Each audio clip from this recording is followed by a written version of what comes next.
4 حاجات اوعى تعملهم لو انت مش عايز الشخص اللي قدامك يهرب منك او يبعد عنك. اول حاجة العتاب، ان انت تبقى بتعاتبه كتير. كتر العتاب بيخلي الشخص اللي قدامك مش عايز يتعامل معاك اصلا، لان هو عارف انه لو اتعامل معاك هتتخانق معاه وتعاتبه ليه مش بتسأل ليه مش بتهتم، فهريح نفسه وهيهرب. تاني حاجة الشك، انك تبقى بتشك فيه على طول، فده هيخليه يبقى مش مرتاح معاك، لانه طول الوقت هيبقى حاسس ان في عين مركزة معاه، فمش هيبقى مرتاح في علاقة ما فيهاش ثقة وفيها شك طول الوقت.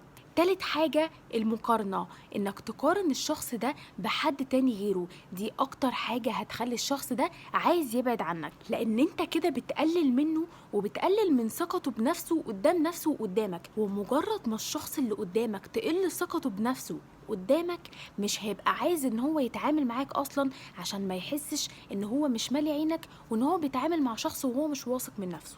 رابع حاجة لو انت بتفكره طول الوقت بأخطائه وكل شوية تجيب أخطائه قدامه، ده هيخليه يبعد عنك، لأن هو مش هيحب إنك كل شوية تفكره بأخطائه وتفكره قد إيه هو وحش وعمل وسوى، خاصة لو الغلط ده خلص وانتهى.